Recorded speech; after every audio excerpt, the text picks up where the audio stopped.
Function కైనా order చేయండి 8919763872 www.sanatanjal.in. Doctor BR Ambedkar గారు ఒక పుస్తకం రాశారు. అచ్చా.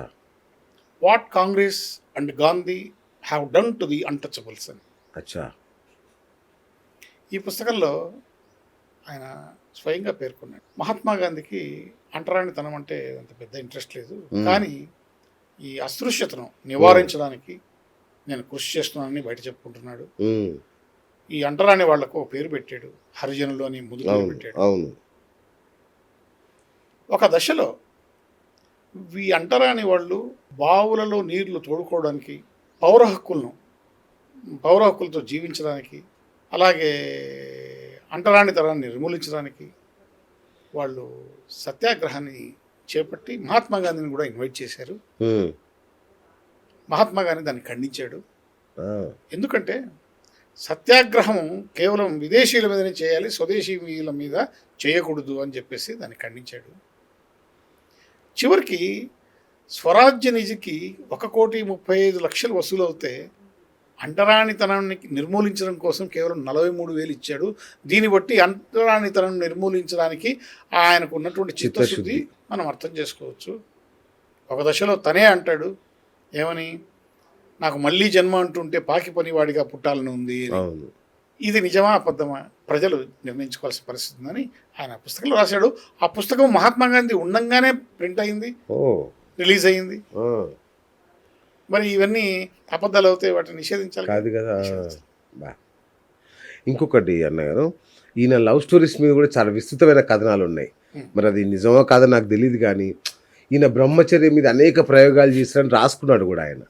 అట్లాగే ఆయనకున్న ఈ లవ్ స్టోరీస్ కూడా చాలా ఎక్కువ ప్రచారంలో ఉంటాయి. ఏది నిజం అసలు? ఒక చరిత్రకారుడిగా మీరు ఎట్లా విశ్లేషిస్తారు దీన్ని? ఆయన ఎన్ని లవ్ స్టోరీలు ఉన్నాయో తెలియదు, కానీ ఒకటైతే మాత్రం నా దృష్టికి వచ్చింది. నేను ఆయన the collected works of Mahatma Gandhi అనేటువంటి చదివితే దాంట్లో ఒక విషయం బహిర్గతమైంది. ఓకే, అది అందుబాటులో ఉంది, మీరు కూడా చదవచ్చు. అచ్చా. 1919లో పంజాబ్లో జలియన్ వాలాబాగ్ అనేటువంటి సంఘటన జరిగింది. చాలా అత్యాచారాలు, ఘోరాలు జరిగినటువంటి దాని సందర్భంగా ఒక ఫ్యాక్ట్ ఫైండ్ కమిటీ అని చెప్పేసి మహాత్మా గాంధీ ఆధ్వర్యంలో వెళ్ళింది. ఓకే. వెళ్ళి ఆయన పంజాబ్లో దాదాపు 3 నెలలు ఉండాల్సి వచ్చిన పరిస్థితి ఏర్పడింది. అతనికి బస ఎక్కడ ఏర్పాటు చేశారంటే మహాత్మా గాంధీకి లాహోర్లో రాంబుజ్ సింగ్ అని చెప్పేసి ఆయన ఇంట్లో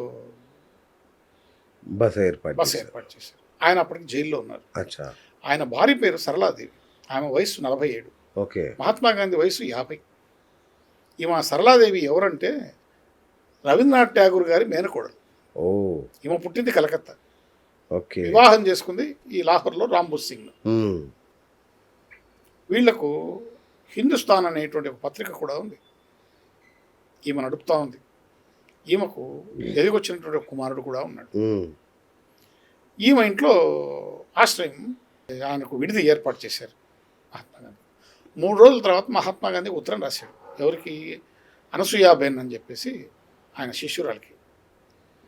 ఇక్కడ సరళాదేవి నన్ను చాలా బాగా చూసుకుంటూ ఉంది, నిజంగా ఆమె నన్ను గౌరవిస్తూ ఉంది, నాకు కావాల్సిన సపర్యాలన్నీ చేస్తూ ఉంది.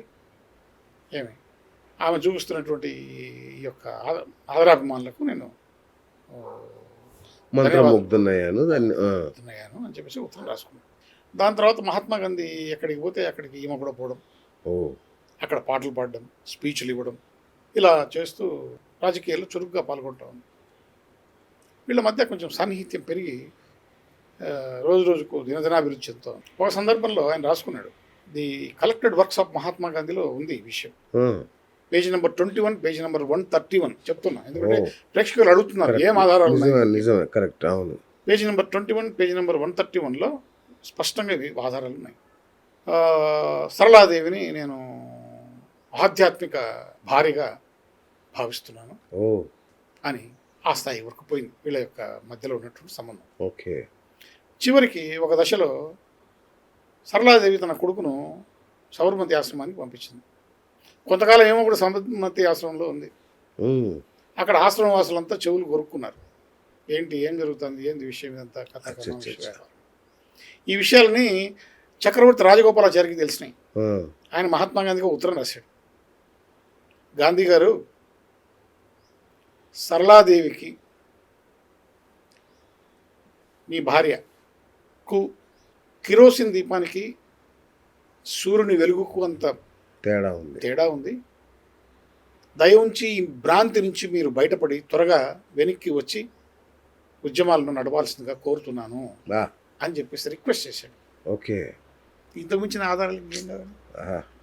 కరెక్ట్ ఉన్నాయి. అయితే అంటే అబా మనువుల మీద కూడా కొంత ఏదో రాస్తుంది. ఇంకా మనం అంత దూరం పోక్కర్లేదు. ఏదో కొంచెం మచ్చుకు ఒక మాట చెప్పేసి వదిలేసి పుస్తకాల్లో ఇవన్నీ ఉన్నాయి కాబట్టి పుస్తకం పేరు కూడా చెప్పాను కాబట్టి ఒకవేళ వీక్షకులకు వ్యూయర్స్ కావాలనుకుంటే పుస్తకాలు చదువుకోమని చెప్పి చెప్తాను. మనమే చేసుకుంటారు సవినయంగా, అంత మించి మనం ఎక్కువ మాట్లాడకూడదు.